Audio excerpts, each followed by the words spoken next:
제일 중요한 거, 집에서는 만약 자기 자신이 네. 바람이 많이 부는 동네에 산다. 네네. 그럼 최소한 안녕하세요. 골드키입니다. 안녕하십니까, 지한 선생님. 네, 안녕하십니까? 요즘 날씨가 너무 덥습니다. 네. 요즘 같아서는 이 바닷가에 가서 이 시원한 바닷바람을 네. 좀 쐬든가 아니면 산에 가서 시원한 계곡 바람이라든지 네.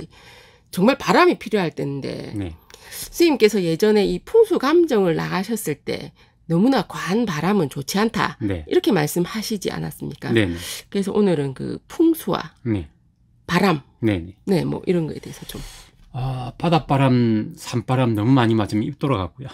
입이 이런 예, 한쪽으로 돌아갑니다. 네. 그래서 더울 때는 도움이 되겠지만 네. 이게 일시적인 거죠. 풍수에서는 별로 이렇게 좋게 보지는 않는 거죠. 자, 풍수라는 게 네네. 장풍덕수의 줄임말이기도 하거든요. 그렇죠. 네. 그러면 풍의 앞에 뭐가 오냐면 장풍이라는 말이 들어옵니다. 그래. 이 장풍이 아닙니다. 네네네네. 이렇게 바람을 막아주는. 네네. 네. 왜? 좋은 에너지가 이렇게 생성이 된 걸 보호를 해야 되거든요. 뭐를 해야 된다. 예. 근데 바람이 불어버리면 이게 흩어져 버리죠. 그렇죠. 이렇게 후 마치 불어버리면. 드라이아이스 녹는 걸 생각하시면 돼요. 네. 드라이아이스가 그릇 안에 있을 때 이렇게 녹아가면서 이렇게 연기 같은 게 막 쌓이지 않습니까? 그렇죠. 그렇죠. 근데 그 바람이 후 하고 불면 어떻습니까? 순식간에 바람이 그렇죠. 네, 풍수도 마찬가지입니다. 네. 좋은 에너지가 모여 있는데 바람이 사방에서 불어온다면 그 에너지가 내가 덕을 보기도 전에 네네. 다 흩어져 버리는 거죠. 다 흩어져 버린다. 네.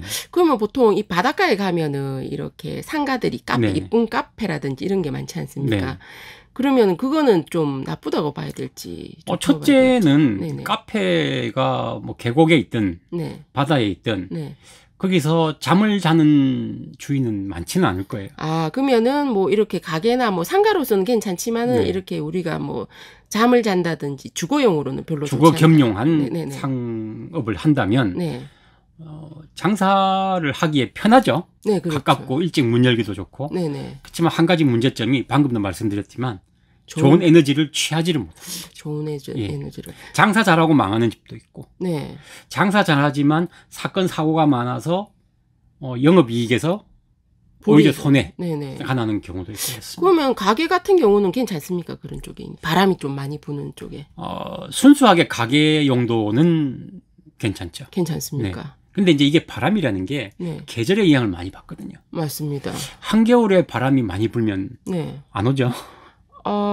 그래도 이렇게 보통 네. 이 사람들이 마음이 답답하면은 네. 바람이나 쐬러 가자. 네. 이런 식으로 하기도 하고 보통 또 연인들끼리 또 이 바람을 쐬러 많이 갑니다. 이제 그 의미의 바람은 기분 좋은 바람이거든요. 기분 좋은 네. 뭐 태풍이 바람, 뭐 머리카락이 펄럭펄럭 날리는 정도의 바람. 네. 이런 바람은 5분 이상 맞기가 좀 힘들죠. 네네. 날씨가 아주 덥고 습하면 도움이 되겠지만 네. 그 외에는 눈이 막 이렇게 시린다거나 네. 머리카락이 막 날려가지고 네. 사진 찍으려 해도 좀 불편하다거나 이런 것들이 있죠. 그렇긴 합니다. 네. 너무 바람이 많이 불면 이렇게 네. 머리카락이 얼굴을 가리니까. 적당한 기분 좋은 바람은 도움이 되죠. 도움이 되고. 네. 그렇긴 해도 이렇게 뭐 바닷가나 뭐 이렇게 계곡의 바람이 적당하진 않고 또 이렇게 수시로 변하죠. 네네, 수시로 자연의 변하니까. 어떤 환경에 따라서 네. 일정하진 않습니다. 네. 그래서 일정한 바람이 일정한 양이 불어오는 곳이면 바람 자체는 안 좋지만 네네. 어느 정도의 그 바람은 네. 환기의 개념도 있거든요. 네네. 그래서 도움은 되기는 됩니다. 네. 다만 이 바람이 들쭉날쭉하거나 네. 바람이 너무 시원하게 불거나 이런 건 좀 풍수적으로 안 좋습니다. 풍수적으로는 안 좋은데 그래도 일단은 뭐 그쪽에 거주를 하고 계시는 분도 본의 네. 아니게 있는데 그럼 뭐 당장 이사를 나올 수도 없고 네네. 어떻게 좀 자, 그런 분들 같은 경우에 이런 게 있어요. 우리 도시에 보면 네네. 굉장히 고층 건물들이 있습니다. 맞습니다. 네.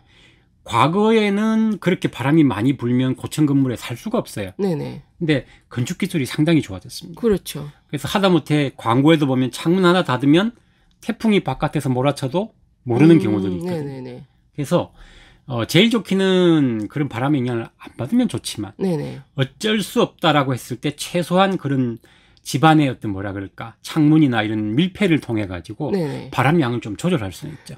그러면은 어쨌든 그런 위치에 있는 집 같으면 바람 양을 좀 조절을 해서 실내라도 좋게 하자. 실내라도 그럼 과한 바람을 좀 이렇게 걸러주자. 걸러주자. 네. 그런 그 지혜를 발휘하면 네. 어느 정도 피해를 좀 이렇게 보충할 수는 있습니다. 네. 그러면은 보통 아까도 제가 처음에 이야기를 드린 것 같기도 한데 바닷가에 가서 뭐 바람을 맞자. 네. 뭐 이런 것도 좀 마음에 혹시 바람이 들어서 그런 걸 수가 있습니다. 근데 이제 요거 하나 아셔야 돼요. 거기 오는 학생이나 젊은 사람들이나 혹은 나이 드신 분들. 나이 든 분들은 제가 그때 가서 젊었을 때 보니까 좀 불륜 분들이 좀 많았습니다. 뭐 어떤 형태가 됐든 네네. 제일 중요한 건 하나 네네. 아셔야 되는 게 그런 분들이 오는 이유가 네. 바람을 맞으러 오지 않습니까? 그렇죠. 바람을 뭐 흔히 쏘이러 간다. 네네. 자, 그런 분들은 그분들이 오기 전에 어떤 상태였을까요? 답답한 상태. 네네네. 다람쥐 쳇바퀴 같은 상태. 네네네. 너무 깝깝했던 상태. 네네. 그걸 한번 흩어버리고자 오는 거거든요. 이렇게 환기가 필요해서. 그렇죠. 그러면 등산을 가셔서도 이렇게 또 많이 가정이 깝깝한 거죠. 네, 가정을 한번 좀 깝깝한 바람을 한번 바꿔보자. 이제 이게 지나치면 이제 사회적으로 문제가 되죠. 등산을 가셔서 마음이 자꾸 이렇게 맞는 분들이 많이 생겨서. 그렇죠. 네네. 이게 잘못 왜곡된 건데 네. 제일 취지는 그렇습니다. 산이든 바닷바람이든 현재의 답답한 상태를 한번 타파를 해보자. 그러니까 답답한 상태를 이렇게 좀 환기만 하면 되는데 그게 그렇죠. 과해져서 이렇게 그렇죠. 마음이 이렇게 붕 떠버리는 거네요. 머리카락까지 그냥 다 떠버리는 거죠. 마음이 붕 떠서. 네. 네. 그래서 적절한 그런 바람 쏘이는 건 상당히 권장할 만하고. 네네. 좋죠. 바닷가 가면 오존 냄새도 나고. 네네. 산에 가면 뭐 공기 자체가 진짜 좋습니다. 근데 이제 그게 과해서 속된 말로 취해서. 예, 좀 사고가 나는 경우도 있기는 하죠. 네네. 그래서 제일 중요한 거 집에서는 만약 자기 자신이 네. 바람이 많이 부는 동네에 산다. 네네. 그럼 최소한 창문이나 문만큼이라도 네. 이런 방풍은 네.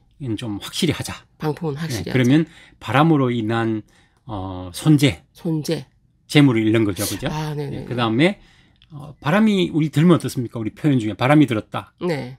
무엇을 의미하죠? 뭐 말 그대로 이렇게 붕 떠 있는 상태라고 또 좀 볼 수도 있고 그리고 바람이 든다니 갑자기 무에 바람이 들면은 무도 좀 맛이 그렇죠. 없는데 네. 사람도 맛이 없어지거든요. 상태가 안 좋아진다. 맛이 간다. 이제 이런 표현을 하는데 상태가 안 좋아. 좀 조절을 해줄 필요는 있겠죠. 네네네. 그러면 바람이 너무 많다. 네. 상대적으로 조용한 곳에 있으면 그죠? 네. 좀 바람이 빠지겠죠. 네. 그럼 오늘은 그 바람과 풍수와의 관계 뭐 이런 것에 대해서 좀 간단하게 이야기를 해봤습니다. 다음 시간에 또 풍수와 관련된 또 다른 재미난 이야기를 좀 부탁드리겠습니다. 그럼 시청해 주셔서 감사합니다. 네, 감사합니다.